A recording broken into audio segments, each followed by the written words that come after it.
Day to day news Bharat में मैं सुरभि गैरोला आपका स्वागत करती हूं। Day to day news Bharat आपसे वादा करता है कि हम पूर्णतः निष्पक्ष तरीके से पत्रकारिता करेंगे और हमारा कोई भी पत्रकार किसी से भी किसी प्रकार का उपहार या विज्ञापन स्वीकार नहीं करेगा और ना ही किसी को ब्लैकमेल करेगा।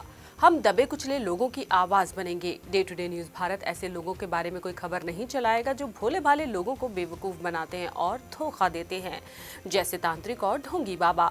और हम लोगों की नजर में लोकतंत्र के चौथे स्तंभ को मजबूत करने की कोशिश करेंगे।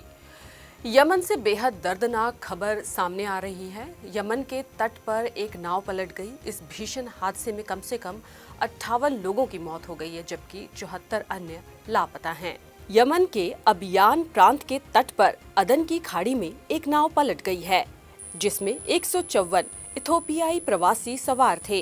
इस भीषण हादसे में लगभग 68 लोगों की मौत हो चुकी है, जबकि 74 अन्य यात्री लापता हैं।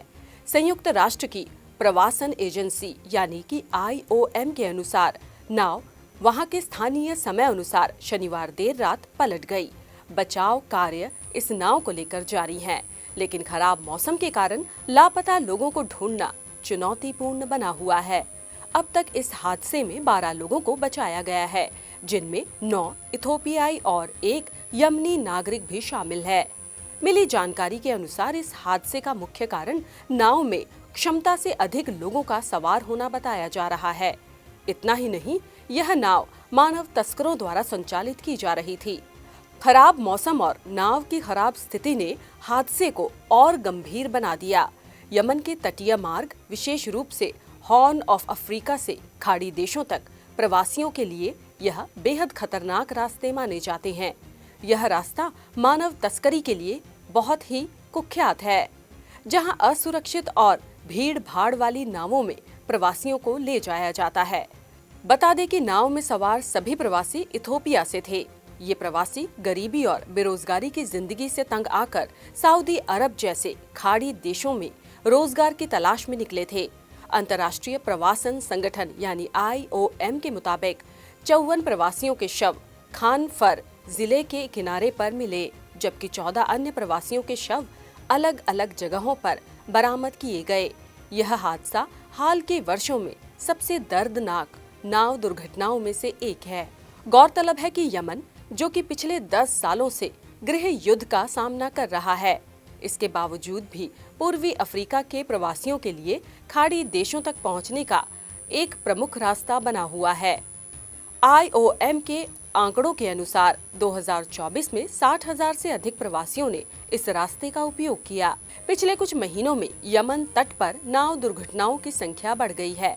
उदाहरण के लिए मार्च 2025 में 4 नावें यमन और जिबूती के बीच डूब गई थीं, जिनमें 2 प्रवासियों की मौत हुई और 186 लापता हो गए। 2023 में इस मार्ग पर 558 लोगों की मौत हुई थी और पिछले 10 वर्षों में इसमें 2082 से अधिक प्रवासी लापता हो चुके हैं।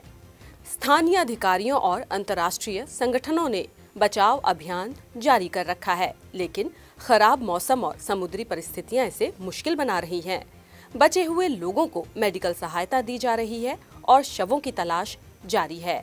IOM और अन्य संगठनों ने प्रवासी संकट को लेकर चिंता जताई है, क्योंकि ये हादसे असुरक्षित समुद्री यात्राओं और मानव तस्करी की गंभीर समस्या को उजागर करते हैं।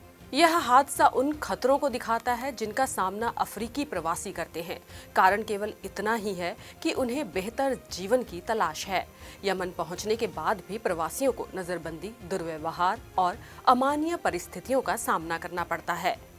Day to day news Bharat के अंतर्राष्ट्रीय समुदाय से इस मार्ग पर सुरक्षा को और बढ़ाने और मानव तस्करी को रोकने के लिए और अधिक प्रयास करने का अनुरोध है। इस खबर के बारे में आप अपनी राय कमेंट करके हमसे साझी कर सकते हैं। इसके साथ ही चैनल को लाइक, सब्सक्राइब और शेयर करना ना भूलें। दुनिया की अन्य खबरों के लिए देखते रहे day to day news Bharat.